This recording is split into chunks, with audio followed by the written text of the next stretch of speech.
जय हिंद। स्वागत है वेलनेस लेजेंड्स वर्ल्ड में, जहां हम आयुर्वेद के ज्ञान को सीधे चरक संहिता जैसे प्रामाणिक स्रोतों से लेकर आते हैं। आज हम चरक संहिता के एक ऐसे हिस्से को समझेंगे जहां आयुर्वेद के क्लिनिकल और दार्शनिक दोनों पहलू एक साथ मिलते हैं। चलिए विमान स्थान की यात्रा इसी मूल मंत्र से शुरू करते हैं। देखिए, यह सिर्फ एक वाक्य नहीं बल्कि एक वैद्य के लिए पूरा दिशा निर्देश है कि एक सच्चा हीलर वही है जिसे न सिर्फ इलाज के सिद्धांतों की गहरी समझ हो बल्कि हर दवा, हर पदार्थ की प्रकृति का भी पूरा ज्ञान हो। तो विमान स्थान चरक संहिता का तीसरा महत्वपूर्ण हिस्सा है। सूत्र स्थान और निदान स्थान के बाद आकर ये एक वैद्य को अपने ज्ञान को प्रैक्टिस में लाने के लिए, उसे असल में इस्तेमाल करने के लिए तैयार करता है। मतलब इसका जो क्रम है वही इसका महत्व बताता है। तो आखिर ये विमान स्थान है क्या? समझिए कि ये एक बहुत डिटेल्ड गाइड की तरह है। इसमें सिर्फ बीमारियों के नाम नहीं हैं, बल्कि चिकित्सा के सिद्धांत क्या हैं, द्रव्यों यानी सब्सटेंसेस के गुण क्या हैं, और सबसे जरूरी एक चिकित्सक का सही आचरण कैसा होना चाहिए, इस पर एक पूरी चर्चा है। इस स्थान में कुल 8 अध्याय हैं और हर अध्याय अपने आप में एक वैद्य के लिए एक क्लिनिकल गाइड की तरह काम करता है। यहीं से आयुर्वेद सिर्फ एक पारंपरिक ज्ञान नहीं रहता, बल्कि एक सच्ची साइंस ऑफ हीलिंग यानी उपचार के विज्ञान के रूप में सामने आता है। चलिए अब इन 8 अध्यायों के ब्लूप्रिंट को थोड़ा और करीब से देखते हैं। ये अध्याय असल में एक वैद्य को ज्ञान, नीति और अभ्यास, मतलब नॉलेज, एथिक्स और प्रैक्टिस, इन तीनों ही स्तरों पर तैयार करते हैं। तो पहले 2 अध्याय इसकी नींव रखते हैं।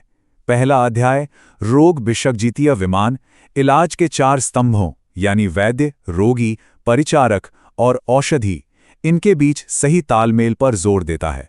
और वही दूसरा अध्याय रस विमान हमें द्रव्यों के विज्ञान से मिलवाता है, जहां रस, गुण और वीर्य की बात होती है।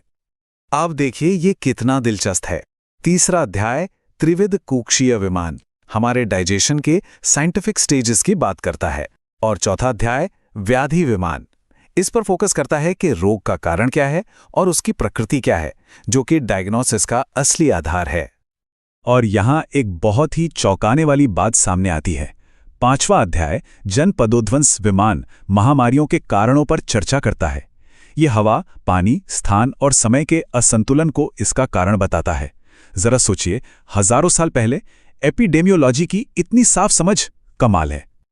और फिर अंत में 6 से 8वें अध्याय एक आदर्श चिकित्सक को परिभाषित करते हैं। ये वैद्य की क्वालिफिकेशंस, उसकी एथिक्स, प्रोफेशनल कंडक्ट और डायग्नोसिस के एडवांस प्रिंसिपल्स पर बात करते हैं। मतलब ये सिर्फ ज्ञान की नहीं बल्कि एक वैद्य के चरित्र निर्माण की भी बात करते हैं। तो इन अध्यायों को समझने के बाद अब आते हैं विमान स्थान के मूल सिद्धांतों पर। ये वो 4 स्तंभ हैं जिन पर इस पूरे स्थान का ढांचा खड़ा है। ये 4 प्रमुख सिद्धांत हैं: चिकित्सा का सिद्धांत, द्रव्यों का वर्गीकरण, एक वैद्य के गुण और महामारियों की समझ। आइए इनमें से हर एक को थोड़ा और करीब से समझते हैं।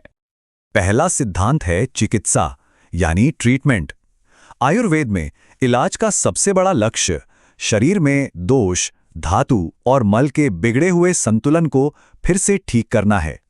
और इसकी शुरुआत होती है रोग के मूल कारण यानी हेतु और उसकी प्रकृति को समझने से।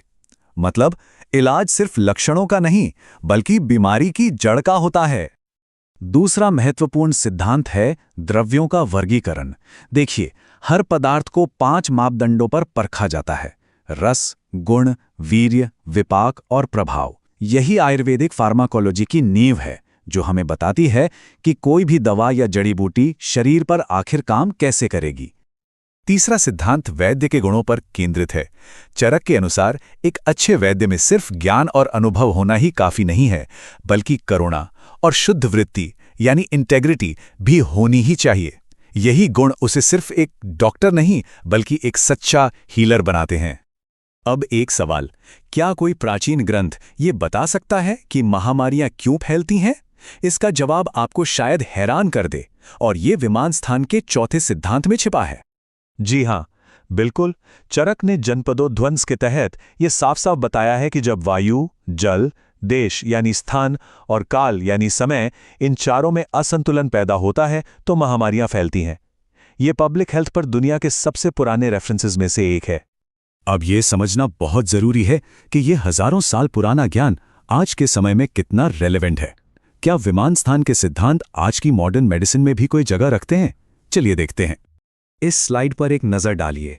कनेक्शन कितना साफ है। वैद्य के आचरण की बात आज की एथिकल मेडिकल प्रैक्टिस से सीधी जुड़ती है। रोग को समग्र रूप से समझने का सिद्धांत आज होलिस्टिक डायग्नोसिस कहलाता है, और जनपदोध्वंस का विचार तो सीधे सीधे एनवायरमेंटल और पब्लिक हेल्थ से जुड़ा है। ये ज्ञान सच में टाइमलेस है। असल में विमान स्थान के जो सिद्धांत हैं वो आज की प्रिवेंटिव और सस्टेनेबल हेल्थ केयर की सोच से पूरी तरह मेल खाते हैं। यह हमें यही बताते हैं कि स्वास्थ्य का मतलब सिर्फ बीमारी का इलाज करना नहीं है, बल्कि संतुलन और पर्यावरण के साथ तालमेल में रहना है। तो इस पूरी चर्चा का सार क्या है? अगर विमान स्थान से एक बात सीखनी हो तो वो क्या होगी? जवाब है ज्ञान से बढ़कर चरित्र। सीधी सी बात यह है कि विमान स्थान आयुर्वेद के क्लिनिकल और एथिकल साइंस का दिल है। यह हमें बताता है कि एक वैद्य के लिए ज्ञान जितना जरूरी है, उतना ही जरूरी उसका चरित्र और उसकी दया भी है। एक के बिना दूसरा अधूरा है। और चरक का यह कथन इस बात को और भी पुख्ता कर देता है, जो वैद्य धन के लिए नहीं, सेवा के लिए चिकित्सा करे, वही सही वैद्य है। यह एक बहुत गहरा विचार है जो चिकित्सा को एक पेशे से उठाकर निस्वार्थ सेवा के स्तर तक ले जाता है। तो अंत में ये साफ है कि सच्चा उपचार तभी संभव है जब चिकित्सक, औषधि और रोगी ये तीनों एक संवेदनशील तालमेल में हों। जब ये तीनों एक लय में होते हैं तभी सही मायने में हीलिंग होती है। तो इस चर्चा को हम एक सवाल के साथ खत्म करते हैं। हाईटेक मेडिसिन के इस युग में हम एक ऐसे ब्लूप्रिंट से क्या सीख सकते हैं जो ज्ञान के साथ साथ चरित्र को भी उतना ही महत्व देता है? अगर ये जानकारी अच्छी लगी हो तो इसे लाइक करें, कमेंट्स में बताएं कि अगला वीडियो किस स्थान पर देखना चाहेंगे, और शेयर करें ताकि आयुर्वेद का ये ज्ञान हर स्टूडेंट और डॉक्टर तक पहुंच सके। चैनल वेलनेस लेजेंड्स वर्ल्ड को सब्सक्राइब करें और बेल आइकन दबाएं हमारे रिसर्च आधारित प्रामाणिक आयुर्वेद कंटेंट के लिए। विमान स्थान आयुर्वेद का वो अध्याय है जहां चिकित्सा, व्यवहार और धर्म तीनों एक साथ मिलकर वैद्य को एक हीलर बनाते हैं। धन्यवाद और बने रहिए वेलनेस लेजेंड्स वर्ल्ड के साथ।